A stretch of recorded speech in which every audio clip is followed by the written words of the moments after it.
Well, everybody decided to go live here for a few minutes tonight. We're having some issues. I don't have my camera with me, so we're just going to have to do this live. Anyway, we are out here in the field today. Right now, we're on the cornfield. We need to be on the soybean field, but I can't because we're stuck. I know what you're thinking. I don't recognize that truck. Since when you got a Peterbilt towing since when you got a Peterbilt towing a water trailer? Well, we don't. This trailer is borrowed because our water truck is down for the count. Went down late last week. Been working on it all weekend long. It's got a Caterpillar C9 engine in it, and it's lost all power. We identified several issues on it. We fixed those, but it's still not fixed, and I don't know why. So it's over at Caterpillar.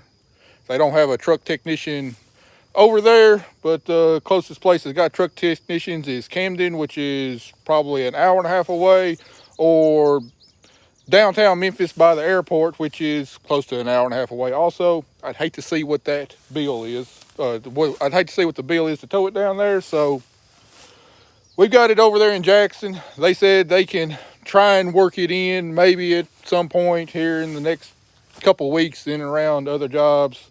That's all I know to do. I've got no idea what's wrong with it. I don't have the computer software to hook up to it. So we've got this thing borrowed for a day. Right now we're trying to spray fungicide on soybeans. Really, we shouldn't be out here today, but the neighbor that we borrowed this trailer from is not going to be spraying until Thursday. And so we got a day and a half to get all of our spraying done. We got to spray fungicide on all our full season beans, and we got to spray cotton.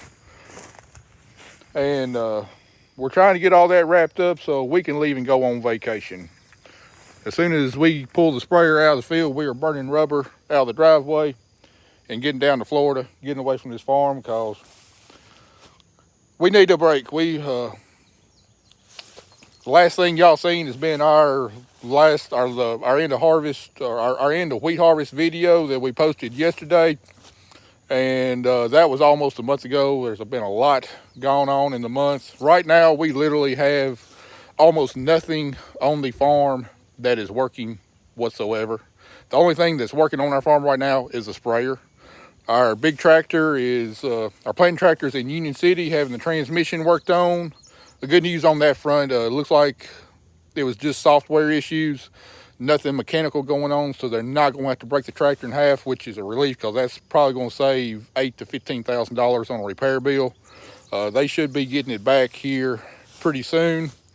Our other big tractor, the one you saw hooked to the grain buggy, it is not running right now. It is stuck in a field hooked to the hooded sprayer. We got about half done running that through our cotton, our last post-emergent herbicide application, and the DEF system crapped out on it. We've had constant problems out of that tractor on the DEF system. It's the one that we bought used in Colorado, after our other tractor burned up on the TV show. And that tractor had sat on the dealer's lot in Colorado for like a year and a half through their harsh winters with DEF in the system, and that stuff does go bad after time, and I think that's what's caused all the issues with that. So the part to fix it's going to be around $1,500, and not going to say what we're going to do, but we're looking into alternative methods to fix the tractor and get it back running, if you catch my drift. We ain't got a forklift right now. It died. It's in the shop.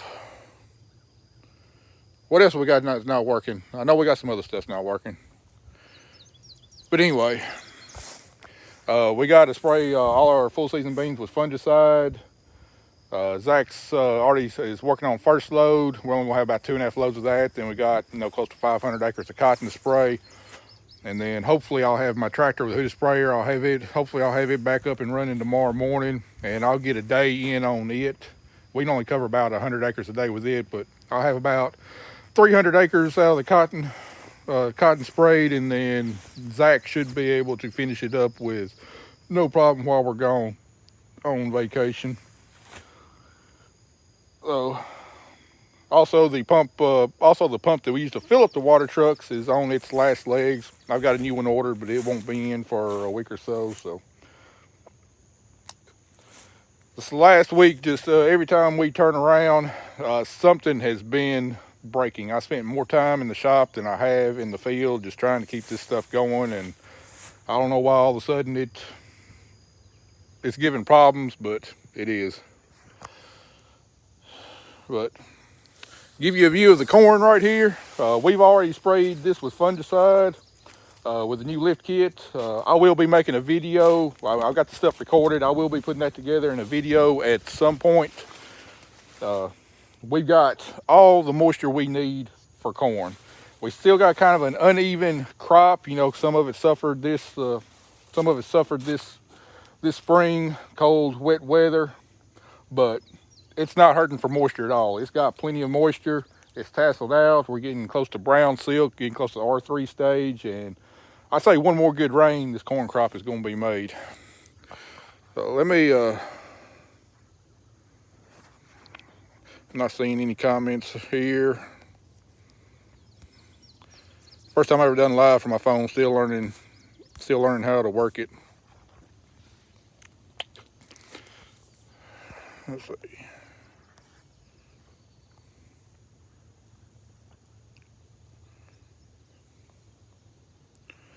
Clinton Stubbs, I saw your comment, and again, this is a public forum. I don't know who's going to be watching, but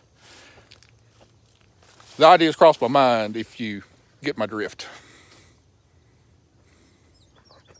Yes, and Kelly is on her way to the rescue yet again. Unfortunately, the only tractor we've got running is our loader tractor, an 80 horsepower tractor. And I don't know if it's going to pull this thing out. I mean, we literally hadn't got anything big enough. I guess if we had to, we could hook a chain to the sprayer, but the sprayer is not made to pull anything. I really don't want to risk damaging it. Problem is this trailer we got behind the Peterbilt, it's like a daggum boat anchor, and the wheel is sunk in the mud. So that's the problem. But hopefully, when Kelly gets here, we won't have any problem pulling it out. That's going to have to fill up over here anyway, so I'd be pulling 8,000 pounds worth of water off the trailer, and hopefully that will get it. Just to give you an update, I mean, we're standing in the cornfield. As you can see, it looks good. Our soybean crop, it looks pretty dang good. We're not getting the height on soybeans that we normally do, which not necessarily a bad thing as long as we got the nodes, and it's got the nodes to do it. We're just going to have a little bit shorter soybean crop. If it's short, we're not going to have to worry about it laying down, which is normally what we have to worry about our full season beans. So having a shorter crop's not going to be a bad thing, but it's looking pretty dang good. Our double crop soybeans that we planted behind wheat, you know, it's been almost a month since we finished planting them, and they look fantastic. They've had plenty of rain. We've got a fantastic stand. We burned them pretty good with a herbicide application a couple of weeks ago. That's normal. With that type of herbicide, it does it. The soybeans grow out of it, and they're growing out of being burned, and they're starting to look fantastic. Cotton, I'll put it this way, I wish I didn't have a stalk of cotton planted this year. Even the cotton that looks good, but roughly half of our cotton crop does look good. It's growing good. It looks good.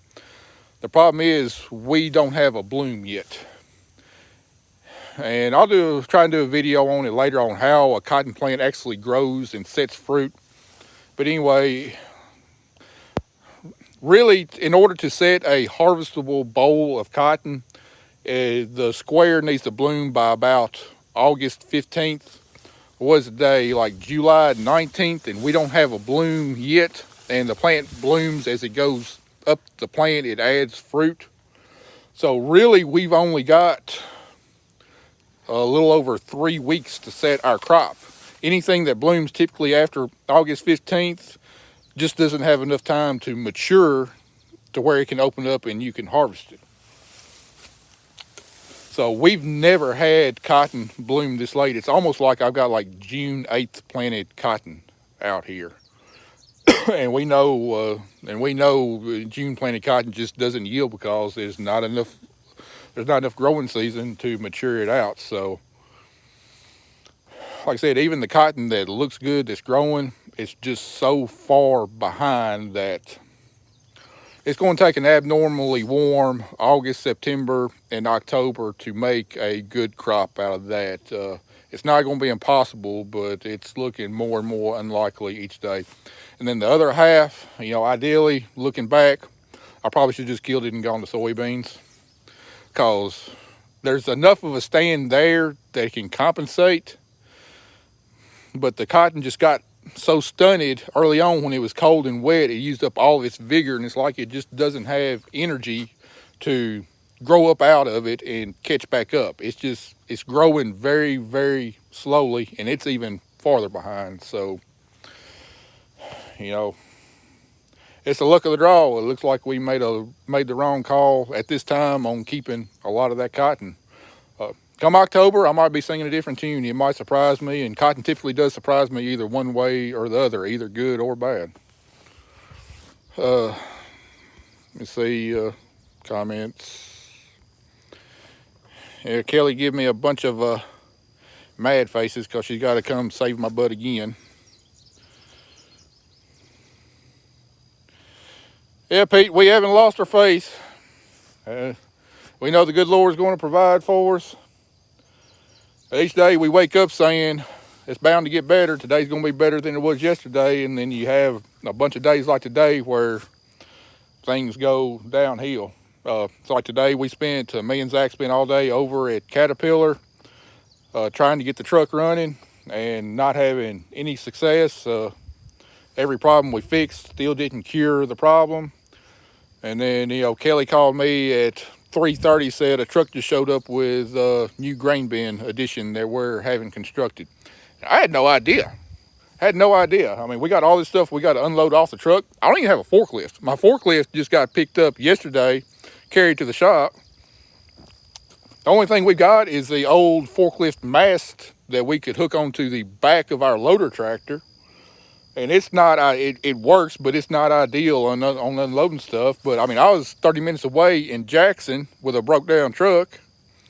And luckily, Kelly just happened to go by the shop as the guy pulled in and was able to get started on getting that stuff unloaded. So just stuff like that, it's just been one headache after another. But Kelly and I are definitely ready for a break. We're ready to go on vacation for a few days and hopefully be in a little bit better frame of mind whenever we come back.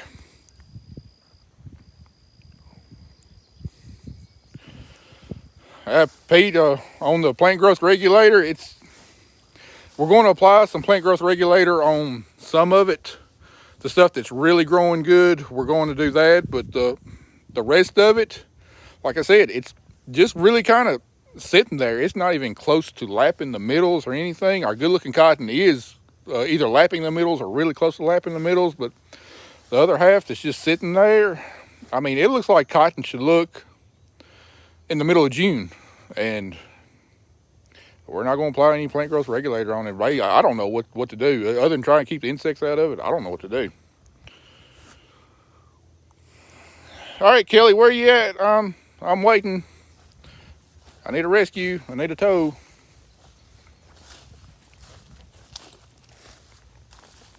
I think I hear her pulling in. No, that's Zach pulling in.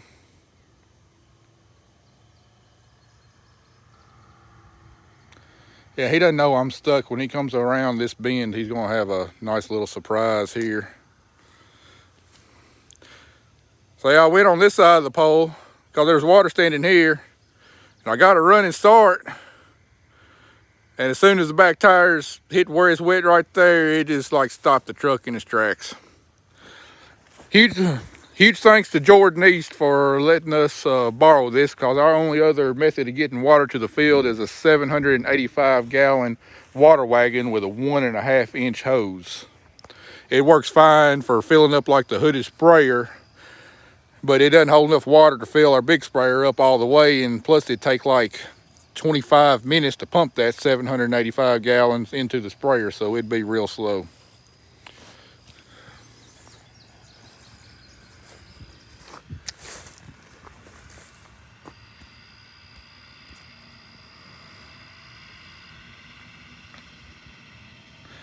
All right.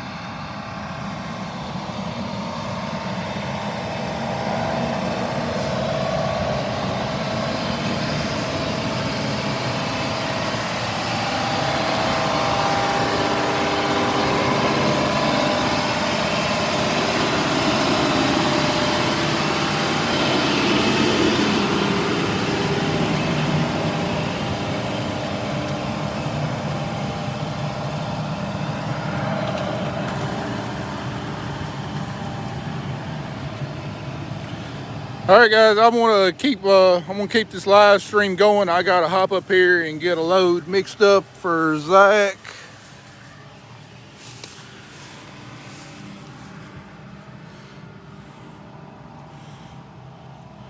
Or wait, no, I can't keep the live stream going because I gotta check back on my notes to see what the mix is. But anyway, y'all hold tight. As soon as Kelly gets here with a chain, I'll go back. I'll go back live again, and hopefully y'all see this pig come out of the mud hole instead of something else bad happening. So appreciate y'all watching. Stay tuned. We'll be back here maybe about 10 minutes or so.